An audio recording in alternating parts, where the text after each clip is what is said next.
quão forte pode ser uma garota gato recém-nascida. Em apenas um piscar de olhos, ela cortou diretamente um dos braços de Kite. Ao presenciar essa cena, Gon e Killua ficaram completamente atônitos. Apenas a leve pressão liberada pelas pupilas da garota gato já fez Killua sentir um medo indescritível. No entanto, quando Gon viu no chão o braço decepado de Kite, ele não conseguiu mais conter a própria raiva e explodiu, liberando toda a sua aura. Percebendo que algo estava muito errado, Killua agiu rapidamente e nocauteou Gon antes que fosse tarde demais. Diante disso, Kite imediatamente ordenou que Killua levasse Gon e fugisse, pois só assim ele poderia lutar contra a garota gato, sem qualquer restrição. Enfrentando um inimigo tão poderoso, Kite invocou imediatamente o palhaço maluco, e o número sorteado foi o 3. Enquanto isso, Killua, já em fuga, era tomado por um sentimento esmagador de culpa. Ao relembrar todas as batalhas até ali, percebeu que haviam derrotado apenas alguns capangas insignificantes, e isso foi o suficiente para inflar o orgulho dos dois. A verdade era que, mesmo se Gon e Killua lutassem juntos, ainda assim não chegariam perto da força de Kite, mesmo depois dele perder um braço. Talvez se Kite tivesse agido sozinho desde o início, a situação não tivesse chegado a esse ponto. Killua carregou Gon nas costas, por um dia e uma noite inteira, até que ambos estivessem completamente exaustos, e finalmente alcançassem um local seguro. Nesse momento, a equipe de resgate da humanidade finalmente chegou, e, para surpresa deles, era um esquadrão de 3 pessoas, liderado pelo presidente Netero. Netero então perguntou a Killua sobre a situação da garota gato. Killua respondeu que aquela aura era mais assustadora do que qualquer inimigo, que já haviam enfrentado antes, inclusive mais assustadora do que a de seu irmão Illumi, ou até mesmo de Hisoka. Killua também percebeu que a aura do presidente Netero e de seus companheiros era extremamente poderosa. Ainda assim, ele não acreditava que Netero fosse capaz de derrotar a garota gato. Foi então que Morel disse a Killua que em combates entre usuários de Nen, pensar apenas nas chances de vitória já significa sair do caminho certo. Não conhecer totalmente a força do inimigo é normal, mas, durante uma luta, qualquer hesitação ou medo, mesmo que por um instante, pode causar um golpe fatal capaz de inverter toda a situação. A quantidade total de aura não é suficiente para decidir o resultado de uma batalha. Vitórias e derrotas são coisas comuns na guerra. Isso é o verdadeiro confronto de Nen. Mesmo conhecendo a força do adversário, Morel ainda entraria em batalha, acreditando firmemente na vitória. Esse é o estado de espírito que um verdadeiro usuário de Nen deve ter. Desde o momento em que Killua fugiu, aterrorizado pela aura do inimigo, ele já havia perdido o direito de lutar. Naquele ponto, era pior até do que um derrotado. Insetos quimeras gigantes são capazes de devorar humanos, e uma força de ataque insuficiente apenas acaba sendo absorvida pelo inimigo. Por isso, apenas 3 dos humanos mais fortes foram enviados. Já Gon e Killua nem sequer podiam ser considerados combatentes. Ainda assim, antes de partir, Netero deu a Killua uma última chance. Ele disse que, em uma cidade próxima, haviam surgido 2 assassinos. Se Killua e Gon conseguissem derrotá-los, então estariam qualificados para participar da operação de extermínio dos insetos quimera.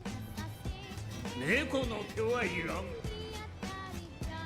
必要なのは強者のみ。